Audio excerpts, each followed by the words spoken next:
What's up, you guys? So it's Layla Lynn and I'm back with a new video. In this video, I want to get into some reactions from people who have been exposing Diddy and the entertainment industry for years, some of them decades. And I want to start with Aubrey O'Day. If you're watching this video, you haven't yet subscribed, go ahead and subscribe, and everyone click the thumbs up button. All right, you guys, so the day Diddy was arrested, September 16th at 11:18 p.m. that night, Aubrey O'Day tweeted, "The purpose of justice is to provide an ending and allow us the space to create a new chapter. Women never get this. I feel validated. Today is a win for women all over the world, not just me. Things are finally changing."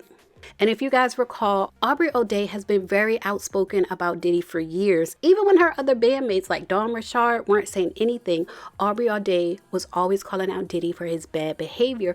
And now she's saying she finally feels vindicated. And Aubrey O'Day reposted somebody who said, "I'm so happy you tried so early in the game when you saw something was wrong. I'm so sorry you were left alone by your bandmates. Hashtag surviving Diddy." And someone else said, and Aubrey O'Day reposted, "A lot of people owe Aubrey an apology. She had been trying to tell the world about this man for years, while everyone claimed she was dragging him because she was fired, washed up, and clinging to fame. Now look, she was right all along." And someone else posted that they're waiting for Aubrey O'Day to speak again.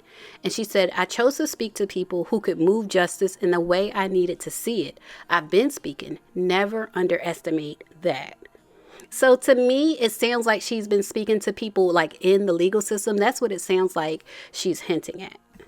Now, I also want to talk about Karrine Steffans. She's the author. Everybody knows her as Superhead. She's the author of that book, Confessions of a Video Vixen, where she exposed a lot of men in the entertainment industry, specifically the music industry, that were exploiting women. It's been reported that she's been outspoken about the exploitation of women in the hip hop and music industry, particularly through her memoir. She described the industry as rife with misogyny and detailed how women, including herself, were often used and objectified by powerful men. In her account, she revealed how women were manipulated into engaging in sexual acts with multiple men, often passed around by music executives and artists as part of the payola culture. You know, the culture in the music industry where they pay to get their records on the radio and things like that. They also use women as a form of payment. And she specifically recounted experiences where industry figures like Irv Gotti would send her to other people, like send her to P. Diddy as a way to pay P. Diddy or gain influence or impress him. And she shared how that is a normal part of the music industry. Well, she posted on Instagram about 12 hours ago. She said, "Here's why I'm not saying anything." I guess she feel like she said enough, just like Aubrey O'Day. Like, these women are tired. She said, "First, pre-order the 20th anniversary edition of Confessions with new chapters." And the link is in her bio. I'll put a link in the description box as well. I think I'm going to go ahead and pre-order. We might have to do a little book review on that. She said, "Now, it's not my story to tell. There are victims that deserve their space and time to tell their stories. I will not encroach. I've gotten calls from ABC News and Rolling Stone. I've made comments off the record, refusing to be quoted. Here's the deal. I said everything I needed to say 20, 15, and 10 years ago, and you called me a liar. You called me crazy, bipolar, a whore, and a bitter bee. Now that everything I warned you about has come to pass, you want me to give you the tea. Well, no thank you. I've had enough of you people. I'm tired, exhausted. You've beaten me into a place of indifference. I wrote the books. I sat for the interviews. I told you what you needed to know and you abused me. There's even more to say about people you still revere, recent events, but I refuse. Let somebody else do it. Get somebody else to do it." She said, "Now I'm on vacation with my family while justice has its day and I love to see it. Trust me when I tell you there's more to come. God's promises are real.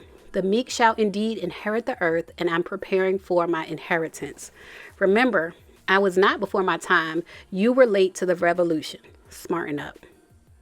You know, and her saying that reminds me of how people react to crimes so differently depending on who the victim is. Like when she was reporting crimes, the things she was writing about in her books and saying in her interviews, a lot of that was crimes, but people reacted to it differently than the way they reacted to somebody like Cassie reporting crimes, because she was officially his girlfriend. She was in that place of respect. So when she reported crimes, it just seemed to be a different reaction. So like she said, she is not before her time. Everybody else is just late. I definitely agree with what she said. Y'all leave a comment and let me know what you think about people reacting to Diddy and him going down. Diddy is going down. Leave a comment and let me know what you think about the reactions.